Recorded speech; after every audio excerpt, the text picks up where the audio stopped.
வணக்கம். பரபரப்பு மீடியா செய்திகளுக்காக நான் நிரோஷன். ஆப்கானிஸ்தான் பாகிஸ்தான் போர் அதிக வேகம் எடுக்கின்றது. இருதரப்பும் விடுவதாக இல்லை. சவுடி மற்றும் கத்தாரின் சமாதான முயற்சிகள் எந்த பலனையும் கொடுக்கவில்லை. ஆரம்பத்தில் இயந்திர துப்பாக்கி தாக்குதலுடன் தொடங்கிய போர் பின்னர் பீரங்கி மற்றும் ஆற்றல் ஷெல் தாக்குதலாக உயர்ந்து இப்போது ஏவுகணை தாக்குதல்களும் தொடங்கிவிட்டன.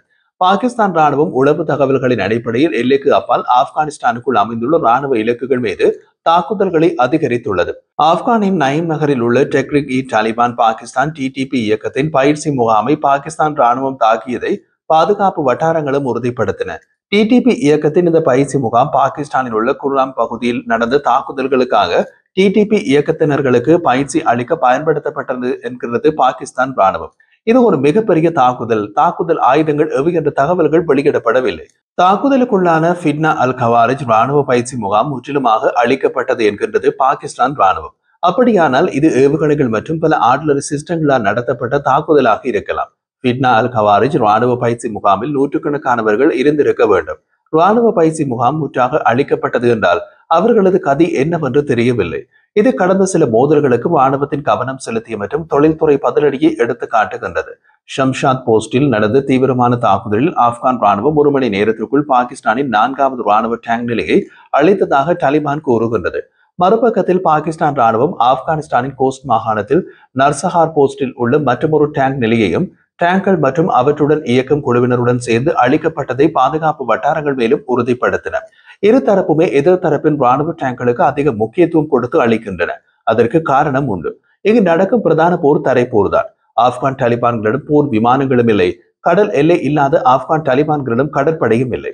துர்பன்சாய் டாப்பில் நடந்த தாக்குதல் நடவடிக்கையின் போது பாகிஸ்தான் ராணுவம் 6வது தாலிபான் டேங்க் படையணி மற்றும் அதன் குழுவினரை குறிவைத்து அளித்ததாக பாகிஸ்தான் வட்டாரங்கள் மேலும் தெரிவித்தன. இரவு நேர காட்சி சாதனங்கள் மூலம் படமாக்கப்பட்ட காட்சிகள் அளிக்கப்பட்ட டேங்கிலிருந்து தீப்பிழம்புகள் எழுவதை காட்டியது என்று பாகிஸ்தான் அதிகாரிகள் மேலும் தெரிவித்தனர். மறுபக்கத்தில் ஆப்கான் தரப்பில் இருந்து வெளியிடப்பட்ட காணொலிகளில் பாகிஸ்தான் ராணுவ முகாம்கள் பற்றி எறிவது தெரிகின்றது. பாகிஸ்தான் படைகள் தீவிர பதிலடிக்கு மத்தியில் தாலிபான் குழுவின் உறுப்பினர்கள் தங்கள் நிலைகளை கைவிட்டு தப்பி ஓடிவிட்டதாக பாதுகாப்பு அதிகாரிகள் தெரிவித்தனர். பாகிஸ்தானின் கடுமையான எதிர் தாக்குதலுக்கு எதிர்வினையாக தாலிபான் துருப்புக்கள் தங்கள் எல்லை சாவடிகளில் ஒன்றில் வெள்ளை கொடியை ஏந்தி சரணடைவதை குறித்து காட்டியதாக கூறப்படுகின்றது. வெள்ளை கொடி காட்டப்பட்டதை தொடர்ந்து தாலிபான் உறுப்பினர்கள் அந்த இடத்தை விட்டு வெளியேறி தப்பிச் சென்றதாக பாதுகாப்பு வட்டாரங்கள் உறுதிப்படுத்தின. தற்போது நடந்து வரும் நடவடிக்கையின் போது பாகிஸ்தான் ராணுவம் பாகிஸ்தான் தாலிபான் டிடிபி இயக்கத்தின் முக்கிய தளபதியையும் கொண்டதாக கூறப்படுகின்றது. அது ஒரு விமான தாக்குதலா அல்லது ஏவுகணை தாக்குதலா என்பது தெரியவில்லை.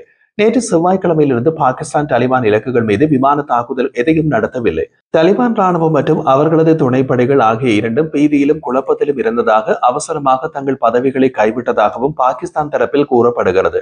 பாதுகாப்பு அதிகாரிகளின் கூற்றுப்படி ஆப்கானிஸ்தான் தாலிபான் மற்றும் டிடிபி இயக்கத்தின் மீதான ராணுவ நடவடிக்கைகள் முழு பலத்துடன் தொடர்கின்றன. எல்லைக்கு அருகிலுள்ள விரோத அச்சுறுத்தல்களை அகற்றுவதிலும் பிராந்திய பாதுகாப்பை உறுதி செய்வதிலும் பாகிஸ்தான் படைகள் கவனம் செலுத்துகின்றன. கடந்த வாரம் அக்டோபர் 11-12ஆம் தேதி இரவு நடந்த மோதலை தொடர்ந்து புதுப்பிக்கப்பட்ட போர் இந்திய ஆதரவு பெற்று பாகிஸ்தான் தாலிபான் இயக்கத்திற்கு எதிரான தாக்குதல் என்கின்றது பாகிஸ்தான் அரசு. இதில் தமக்கு எந்த தொடர்பும் கிடையாது என்கின்றது இந்தியா. ஆப்கான் தாலிபான் பாகிஸ்தான் தாக்குதல் கோழைத்தனமான நடவடிக்கை என்று கூறியதற்கு பதிலடி கொடுத்த பாகிஸ்தான் ராணுவம் ஒரே இரவில் நடந்த மோதல்களில் 200க்கும் மேற்பட்ட ஆப்கானிய தாலிபான் துருப்புக்கள் கொல்லப்பட்டதாகவும் 23 பாகிஸ்தான் துருப்புக்கள் வீரமரணம் அடைந்ததாகவும் inter services public relations ISPR தெரிவித்துள்ளது. இந்த மோதல்கள் எல்லையில் உள்ள தாலிபான் நிலைகள், முகாம்கள், தலைமையகங்கள் மற்றும் ஆதரவு வலையமைப்புகளுக்கு குறிப்பிடத்தக்க உள்கட்டமைப்பு சேதத்தை ஏற்படுத்தியதாக அந்த அறிக்கையில் குறிப்பிடப்பட்டுள்ளது. பிராந்திய அமைதி மற்றும் பாதுகாப்பின் நலனுக்காக ஆப்கானிஸ்தான் மண்ணிலிருந்து செயற்படும் FAK, FAH மற்றும் ISKP உட்பட தீவிரவாத இயக்கங்களை அகற்ற விரைவான மற்றும் சரிபார்க்கக்கூடிய நடவடிக்கைகளை எடுக்குமாறு பாகிஸ்தான் தாலிபான் அரசாங்கத்தை கூறுகிறது என்று ISPR மேலும் கூறியது. இவர்களுடைய மோதல் இப்போது முடியாது என்பதற்கான அறிகுறிகள் தெரிகின்றன. பாகிஸ்தான் ஆப்கானிஸ்தான் எல்லையில் உள்ள கடந்த சில நாட்களாக உள்ள நிலைமை குறித்து பாகிஸ்தான் வெளியுறவு அமைச்சு அங்குள்ள வெளிநாட்டு தூதர்களுக்கு விரிவான விளக்கத்தை வழங்கியது. செவ்வாய்க்கிழமை வெளிவந்த விவரங்களின்படி பாகிஸ்தானின் வெளியுறவு செயலாளர் அம்னா பலோச் கடந்த சில பதட்டங்கள் மற்றும் எல்லை சம்பவங்கள் குறித்து பாகிஸ்தான் நிலைப்பாட்டை கூறினார். ஆப்கானிஸ்தானில் இருந்து பாகிஸ்தானில் அதிகரித்து வரும் தீவிரவாத தாக்குதல்கள் குறித்து கூறிய அவர் பாகிஸ்தானின் பதிலடிகள் தற்காப்பு உரிமையின் கீழ் எடுக்கப்படுகின்றன என்று விளக்கினார். அமைதியான அண்டை நாடுகளின் கொள்கைக்கு பாகிஸ்தான் தொடர்ந்தும் உறுதி பூண்டுள்ளது என்று வெளியுறவு செயலாளர் தெரிவித்தார். எல்லை தாண்டிய தீவிரவாதம் தொடர்பாக நீடித்து வரும் பதட்டங்களுக்கு மத்தியில் பாகிஸ்தானின் பாதுகாப்பு அமைச்சர் கவாஜா ஆசிப் இரு நாடுகளுக்கும் இடையிலான சூழலை விரோதமானது என்று கூறினார். ஜியோ நியூஸில் பேசிய ஆசிப், இஸ்லாமாபாத் மற்றும் காபூலுடைய எந்த உறவும் இல்லை என்று முதல் நாள் கூறியதை மீண்டும் கூறினார். இப்போது ஒரு முட்டுக்கட்டை, செயலில் விரோதங்கள் இல்லை என்று நீங்கள் கூறலாம், ஆனால் சூழல் விரோதமானது என்று அவர் மேலும் கூறினார். இன்றைய நிலவரப்படி நேரடி அல்லது மறைமுகமாக இந்த உறவுகளும் இல்லை என்றார் அவர். இரு தரப்பினருக்கும் இடையிலான போர் எந்த நேரத்திலும் மீண்டும் தொடங்கலாம் என்றும் அமைச்சர் கூறினார். அதை நாம் நிராகரிக்க முடியாது, ஆனால் போர்களில் நிச்சயமாக ஒரு தனிவு இருக்கும் என்றார்.